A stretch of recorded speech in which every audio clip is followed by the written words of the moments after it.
Iago, eu acho que já o que Iago falou assim, ele meio que exemplifica o que está acontecendo mais ou menos como um todo, né? Obviamente tem lugares que recebem mais financiamento, isso não é novidade, né? Principalmente o eixo Rio-São Paulo, em política nacional, recebe mais financiamento que todo o resto do país. Mas eu vejo, principalmente nesse governo e durante a pandemia. E aí dá para puxar, para responder essa terceira pergunta, dá para puxar bastante do que Iago falou, né? Dessa falta de financiamento, como Camila já pôs, não só nos filmes, mas de toda uma área de pesquisa, de toda uma área de políticas públicas em Cachoeira e no Nordeste, no eixo que não é Rio-São Paulo. Isso a gente vê muito mais, com muito mais força, né? Essa falta de uma política séria. E eu acho que isso não é de agora, sinceramente, isso não é de agora, assim. Nenhum governo deu a importância que teria que ser dada, né, pro cinema no sentido de financiamento, assim, e muito menos esse, né?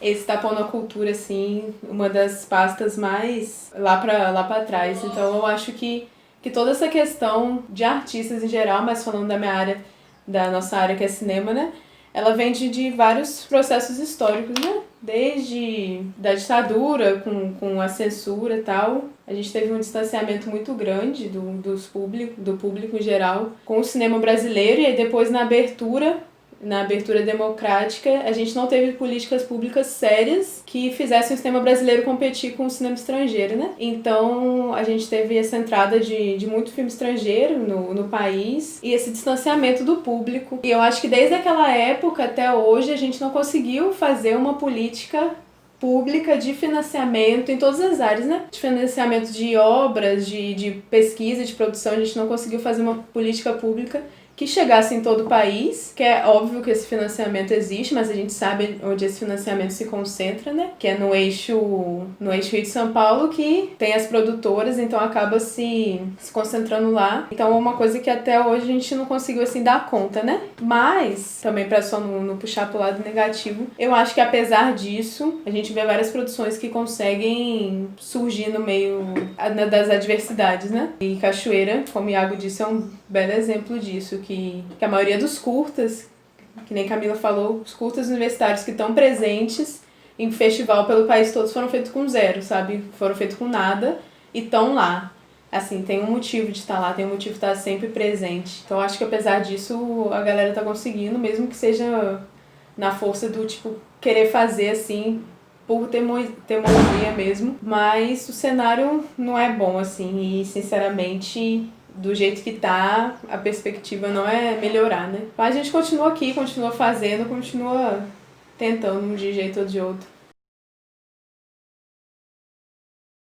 Fervindo nasceu assim também, assim, tipo, mais despretensioso mesmo. Tipo, eu tive essa ideia, assim, que era mais simples. Me forcei a ter uma ideia que fosse simples pra gente fazer, tipo, nessa lógica de um exercício. Então eu pensei, tipo, algo que fosse gravado todo em um espaço só. E aí fiquei pensando que história poderia ser essa que a gente contaria dentro desse espaço e tal. Aí eu pensei em algo assim, tipo, duas atrizes e uma locação que foi a escolha do banheiro. E a gente criou a história de Tiziane, que é uma adolescente. A gente passa muito tempo no celular e não tem muita privacidade em casa, acaba passando o dia no banheiro e tudo mais. E tem essa melhor amiga dela, com a qual ela sempre tá falando ou no celular ou elas estão juntas no banheiro da casa delas e tal, onde elas, tipo, tem intimidade, conversam, dão risada. E o que meio que cria de alguma forma uma crise, assim, uma ruptura nessa vida padrão dela é que a amiga dela fica grávida e aí então ela passa a usar o celular também para procurar uma forma de conseguir pílulas abortivas seguras, acessíveis, como conseguir e tal. Então passa a ser também, o filme passa um pouco nessa meta, assim, de conseguir a medicação e tudo mais. Aí foi legal porque a gente ficou pensando muito sobre o filme, assim, aborto é uma questão que tá sempre presente, assim, pra mim, pra Maria Clara, nas coisas que a gente faz e que a gente pensa, assim, artisticamente, etc. Foi massa a gente ter,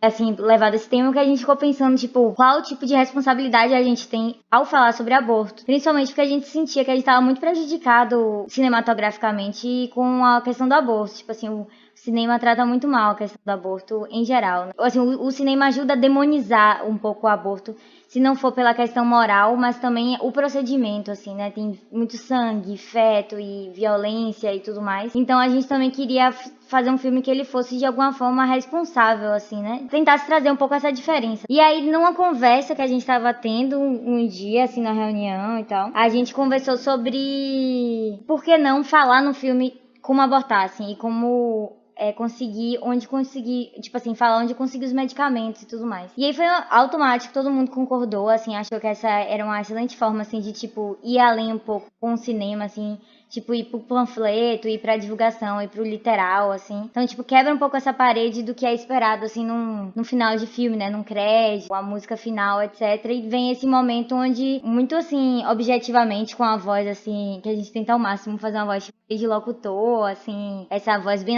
de narrador, assim, né? Que é essa voz que narra onde conseguir medicamentos de aborto, quantas pílulas tomar e de que forma tomar, e mais informações podem serem conseguidas através do info@womenhelp.com, que é esse e-mail de organização que é o Women Help Women, que ajuda mulheres a conseguirem pílulas abortivas e dar outras instruções, etc. Então, tipo assim, é esse canal que consegue guardar muita informação útil para as pessoas que estão nessa situação, para as mulheres que estão nessa situação, que o que a gente sempre fala, o que mais mata é a desinformação, né? Então seria legal a gente trazer com o cinema a arte, a narrativa e a ficção, mas pensando também, assim, a gente pensando, tipo, muito estruturalmente, assim, que tipo de cinema a gente queria fazer, enquadramento, câmera, luz, etc. Mas pensando também nesse lado mais informativo, né, que é muito ausente no cinema, a gente achou interessante colocar e tal. É algo que até hoje eu me orgulho muito da gente ter feito, eu acho massa. No quesito, assim, cinematográfico, acho que vale muito falar que a gente decidiu, tipo, tudo muito junto, assim, né? A fotografia, a direção, a mise-en-scène. A gente tava assim, numa pira desesperadamente louca dessa onda da mise-en-scène, assim, na época. Então, assim, como que entra e sai do quadro, como que aparece, o que que fica, etc. E foi muito divertido, assim, aquele dia que a gente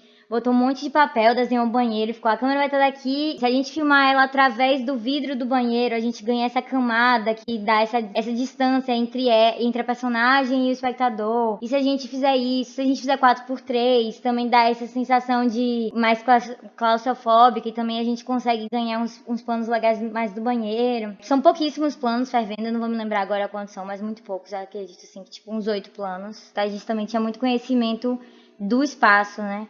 Aquele banheiro que foi gravado é um banheiro que eu cresci na casa dos meus avós e tudo mais, então, tipo, eu já sabia a luz que entrava, como ficava e tudo mais, então também foi uma experiência compartilhada, assim, geral, que resultou num resultado, foi, tipo, muito além da expectativa de qualquer um de nós, assim.